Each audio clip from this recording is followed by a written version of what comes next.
fundamentally changed because as it should be. There wasn't.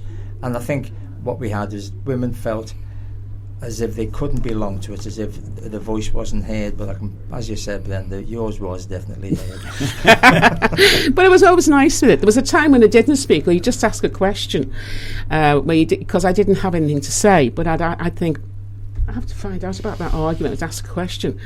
And I won't say who it was, but the chair, it was also a bloke. They were all men. That was before women were. He'd just ignore you. He'd just go, and you go, excuse me. Because they just didn't listen to him. And then it became one man, one vote, and the women's all, you had to have as many men as women. Then it changed. Yes, it's everybody argues about whether or not you should have positive discrimination, but I think there's good arguments for and against, but I believe it's worked marvellously in Liverpool. I mean, I look at my colleagues on the council, and they're really, really some fantastic women councillors now, and the number of them who are cabinet members, and they're something to be proud of. Yes, very indeed. much proud of, and it's worked in this city. And they probably wouldn't. It's not that men are difficult with them. It's not about that. It's just that I think traditionally, and that probably goes in all parties actually, it's not just the Labour Party, it's a very male thing, politics, isn't it? And really, it shouldn't be, but traditionally it was for men by men, and they carried the swords and things like that. So you got some progressive, gobby, probably rich women like Lady Astor who actually made inroads into it. But by and large, it was a male forum. So the only way I think you could change that is because women get put off. I've seen women come and go in the Labour Party, and I think after about 3 meetings, not going there again. Yes. Because it wasn't conducive to them to stay there. It was Brenda, really masculine. Do you not think that part of that was down to I suppose you could call it arrogance, where the men were as you said earlier, the men were the breadwinners and the women were staying at home looking after the children? Well, I think everything changed like that, didn't it? I mean, you talk about community, Roy, and I'm going to say something which is anti-feminist. Probably one of the reasons that not the breakdown in families, but family life has changed because women have all gone out to work. Because at one time in my mum's day, your mum stayed at home and you were there with the meal of a night, and the man went out and he had the economic power, and that's how it was. And then women started to go to work. Then you had to sort of find childcare. So there is an argument, not an argument, but there is an issue there. But it's how you deal with it. I mean, if you've got a brain as a woman and you've been educated, why would you then not have a job, even if you've got children? But I think it has changed the nature of families. Yeah, but just to be a little bit contrary to that, controversial, I remember, it must have been 15, 20 years ago, I think it was when I was in this constituency, or it might have been a ward meeting, a couple of quite young, vivacious women turned up and came for a couple of meetings, and I was in a car with somebody giving them a lift home, and they said, "Oh, well, we're not coming anymore." And I said, the chap I was with, well, why not? He said, well, it's just the attitude of the people there. And we said, do you mean the men? He said, no, the women. There were 3 women who went, and they were the constituency or the ward women. They were the queen bees, They didn't want anybody else coming in and I think trying that's to upstage true, but I think what happened is with that, and you know this, and the people you knew from there, I mean, I like to think I'm gobby, but I just stay feminine. A lot of the women didn't stay feminine, and that's because they'd had to fight their way through a male-dominated society, so you get tough and hard. And because you're not given your voice, you've had to fight for your voice. So that does happen. So you've got to, like Margaret Thatcher, I suppose, in a way. You end up by not being a traditional, I suppose, tolerant, warm, cuddly woman. You can't be in politics and be like that. Then it's probably easier to do it now, to maintain. Yes, I agree with Roy. It has. Anyone can see it has changed over the last 10 years. It has changed a lot, and so it should. So, tell us about the Sunbed campaign, Roy, that's going on in Liverpool. Thank you. It really is. Are you leading that? Well, I am as far as the council is concerned. I'm the assistant cabinet member for social care and health. Part of my remit was as cancer champion. We actually got notified then, and there was a lot of research done by our public health that a lot of people were reporting to the hospital with melanoma. This is caused by sun rays. It can happen from outside as well, so it isn't just the sunbed thing, it's a melanoma, so it's people themselves. It is becoming more predominant because it takes many years to actually come out.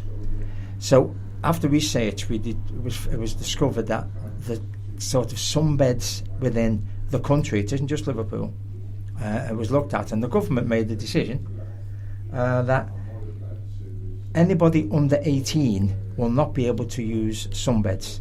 So you can't go in with a letter from your mum and say, like she used to go to school and say, my mum said I can use a sunbed, because that was happening. So they stopped it. But it was completely insufficient. We've got Wales, Northern Ireland and Scotland have gone a great deal further. And they've said the staff in these sunbed salons must be trained.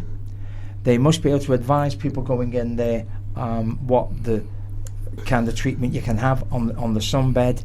You must wear goggles. There must be education, all the kind of things, but not in this country. So Liverpool decided, and with my colleagues, that we have to go for the same kind of restrictions, plus what will clearly be a position that we'll be able to license them as well. Yes. Because without licensing, you can't enforce it. You can't enforce, because no. I couldn't tell you how many sunbeds we've got in the city. The salons, the big sunbed salons you know about, but many of them have them in sports centres, then the hairdressing salons, then the nail places. So in reality, we can't do it. So if you don't know where they are, how can you go and check them out? So we wouldn't be able to do that. And you get it in the news every now and again, don't you, where they've developed a fault and they've almost cooked somebody. Very much so. I mean, when I started to go on sunbeds years ago, you do 20 minutes, you do 3 minutes now. That's how intense they are. They can make you brown in 3 minutes, and 20 years ago it was 20 minutes. What's it doing to your body? It's also beyond that. Yeah, it's scary. It's also beyond that, Belinda, because there is no restriction, because most of these organisations buy what they call the tubes offline. There is no restriction. There is no evidence, so the information about the strength of them. It can be radiation poisoning. Oh, absolutely. That's what we're talking about. Absolutely. So we've done this BiG campaign. I myself and the colleagues from Public Health a matter of a month ago started the campaign off. In a matter of weeks, we're going to go to phase 2. Government hasn't listened, because as far as they're concerned, you talk about licensing, it's an anathema to them. They don't like any kind of licensing. Right. So what we're looking at the moment is go to phase 2, which is to go, I think it's the petition, which is going to go out, and we're going to go for the 100,000 signatures. And is that a campaign for licensing? Very much. Yes. Well, no, to give people in Liverpool, because look, if you go from Liverpool just across the Mersey in Cheshire, everything I just spoke about doesn't occur. As long as you're over 18, you walk in, use any sunbed for any period of time you like, and there's no advice. Cross the border into Wales, those restrictions are there. Yeah. The clear education guidance is there. That is stupid. Are they licensed in Wales, though? Are they licensed? No, but those restrictions are still imposed upon them. But how do they enforce that? I mean, they must go and police it somehow. Very much so. We still have to police it. Yeah. We are now discussing with the Sunbed Association. Thankfully, at last they were posted in the beginning, but we think now they're talking to us because it is for their members as well, because they want good organisations. Yes. They don't want the cowboys. They don't want the pirates who are killing people. And that's well, they want to carry on their business, don't they? So they're happy to go along with you for that point of view. So that's where we're up to now. Hopefully, in a matter of weeks, talking to them, and we're going to. So watch out for the e-petition. The e-petition, get out, and I think quite clearly, we need to do it like everything else. People have used it without knowing. Same argument about smoking. And particularly alcohol. Young vulnerable people as well. Young girls of 13 and 12 and 14. Well, they can't use them anymore. But I bet they do, though. Oh, I know. But at the end of the day, they're not supposed to. But that is the only restriction we have. Yes. What we're after is, if you want to, let's blend it, blunt about it. No matter what age you are, as long as you're over 18, if you go into a sunbed salon and you want to use that sunbed, provided that the staff are trained, they can talk about your skin texture and what they'll do to you, advise you how long you should stay on, give you a pair of goggles. As an adult, then you've got every right to use it, same as you to smoke if you want to. If you want to. Yeah. But what we're saying is, when you go in, that should be there in front of you to make that decision. Yeah. At the moment in Liverpool, it doesn't happen. It's basic common sense, basic health and safety. Yeah. very strong health and safety, very much for the health of the citizens in this city. I agree with that. And I mean, there is, I've got to say, particularly in places like Liverpool, there is like a passion for being sunburned, isn't there? Being suntanned. Yes, I think that's very true. It's, what we're saying, it's cultural, really. Yes, what we're looking at, and this is the big part of the campaign, maybe someone told me the other day, it's Come Dancing, is it? Yeah, Strictly Come Dancing. And a lot of the models don't use sunbeds. No, they use overnight tan. Don't use actually tanning. Yeah. Even the big models, they recognise what it does to the health. Well, they put cream on instead. Yes, so what's happening at the moment is that there's a big fashion show in Liverpool in a week's time. Those models are coming out to saying that. So the campaign is continuing. So a lot of people are using it, and it's a recognition that there is an alternative.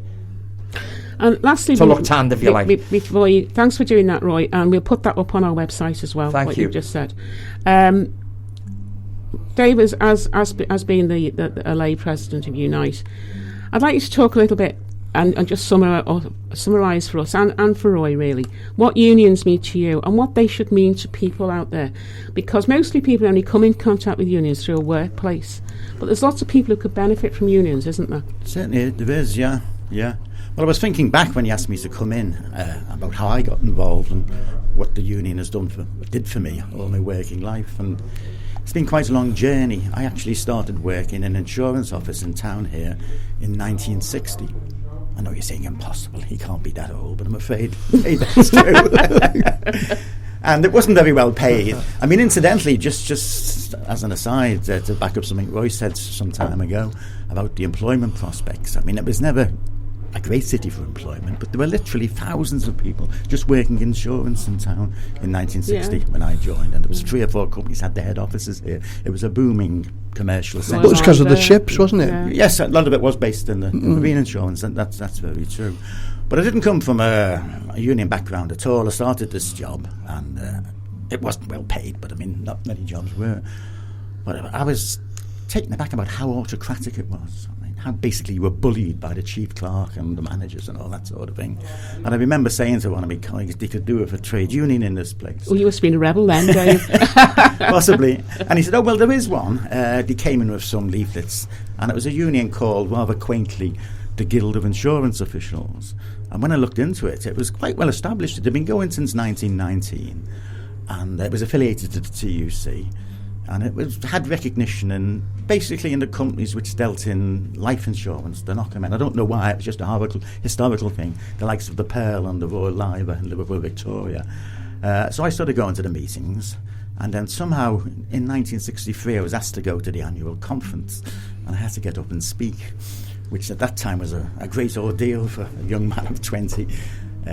But I think I was lucky. It was the time the Beatles were just coming to the fore. So Scouse was people in. Liked the Scouse accent, yeah. So I got this tremendous round of applause, and everybody killed themselves laughing at any little joke.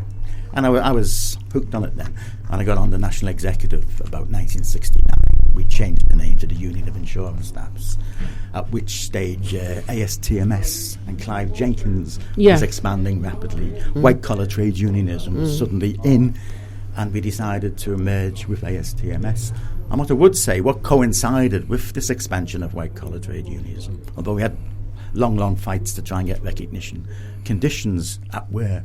When you say get recognition, you mean recognition in the workplace? In the workplace, the dodge which most companies did, they set up their own internal unions called staff associations, and said there was no need for this outside troublemaking TUC-affiliated body. So it was rather difficult to get recognition.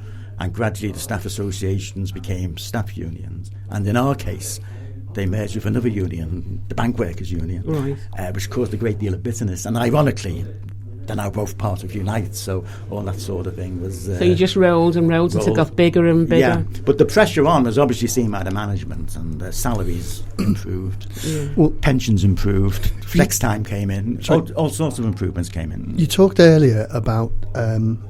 human rights, the European Court of Human Rights, and the way certain laws have been passed regarding businesses.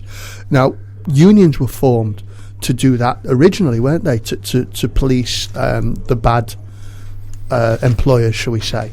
So, is there still a need for unions where we have this employment law? Oh, yes, I think one complements the other. Right, okay. Yeah.